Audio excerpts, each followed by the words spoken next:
भिन्न यानी फ्रैक्शंस। ये शब्द सुनते ही कई लोगों को थोड़ा डर सा लगता है ना? पर क्या हो अगर हम कहें कि ये सब बस चॉकलेट बांटने जैसा आसान सा खेल है? चलिए आज इसी को समझते हैं।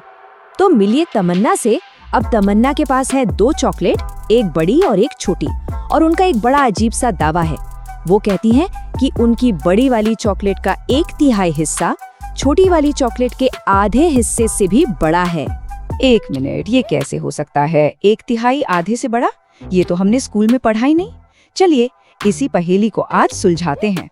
तमन्ना की इस चॉकलेट वाली पहेली में ही फ्रैक्शंस का सबसे पहला और सबसे जरूरी नियम छिपा है, और वो ये है कि सब कुछ इस बात पर टिका है कि आपका पूरा मतलब अ होल वो कितना बड़ा है। मतलब फ्रैक्शन सिर्फ एक नंबर नहीं है, ये एक रिश्ता है, एक रिलेशनशिप। तो हाँ, एक बहुत बड़ी चॉकलेट का 1/3 हिस्सा एक नन्ही सी चॉकलेट के आधे हिस्से से बिल्कुल बड़ा हो सकता है। सब साइज का खेल है। अच्छा, तो होल यानी पूरे का कॉन्सेप्ट तो अब क्लियर हो गया। चलिए अब फ्रैक्शंस की एक और मजेदार बात देखते हैं कि कैसे एक ही चीज को अलग अलग तरीकों से कहा जा सकता है। जैसे इस सर्कल को देखिए, इसका 1/3 यानी 1/3 हिस्सा कलर्ड है। सिंपल है ना? पर मजा तो अब आएगा। अब सोचिए, अगर हम हर एक टुकड़े को बीच से और काट दें तो क्या होगा? अब हमारे पास 6 टुकड़े हैं और उनमें से 2 रंगे हुए हैं। देखिए, रंगा हुआ हिस्सा तो उतना ही है, बदला नहीं, बस टुकड़े छोटे हो गए हैं। और अगर इसे एक बार और काटें तो अब 9 में से 3 हिस्से रंगे हुए हैं। एक बात नोटिस की, रंग वाला एरिया वो शुरू से लेकर अब तक बिल्कुल नहीं बदला। बस इसी को कहते हैं इक्विवेलेंट फ्रैक्शंस या तुल्य भिन्न। मतलब नाम अलग अलग पर मतलब बिल्कुल एक। तो ये सारी बातें हमें उस पुराने सवाल पर ले आती हैं जो हर भाई बहन के बीच होता है, किसे ज्यादा मिला। चलिए अब फ्रैक्शंस को कंपेयर करने के नियम समझते हैं। मान लीजिए एक चिक्की के 3 बराबर टुकड़े हैं। सेवी ने खाया 1 टुकड़ा यानी 1/3 और रमी ने खाए 2 टुकड़े यानी 2/3। तो ज्यादा किसने खाया? अरे जाहिर सी बात है, रमी ने। तो नियम सीधा है, जब नीचे वाला नंबर सेम हो तो जिसका ऊपर वाला नंबर बड़ा उसका फ्रैक्शन भी बड़ा। अच्छा, अब केस थोड़ा उल्टा करते हैं। सेवी को मिले एक पराठे के 4/6 हिस्से और रमी को मिले दूसरे पराठे के 4/5 हिस्से।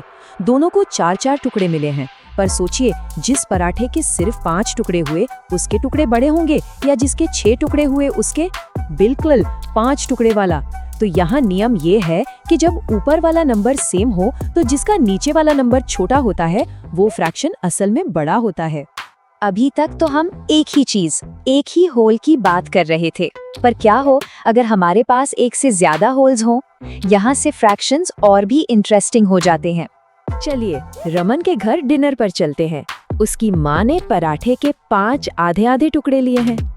अब इसे लिखेंगे कैसे? बहुत आसान है, 5 आधे यानी 5/2। जब ऊपर वाला नंबर नीचे वाले से बड़ा हो तो उसे इम्प्रॉपर फ्रैक्शन कहते हैं।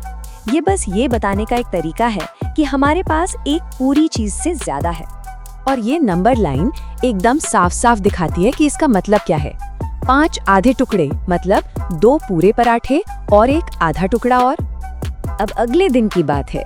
पराठों को 4 हिस्सों में काटा गया, मतलब 1/4 में, और दादाजी ने इन छोटे छोटे टुकड़ों में से 9 टुकड़े खाए। तो इसे हम लिखेंगे 9/4। और हाँ, ये भी एक इम्प्रॉपर फ्रैक्शन है।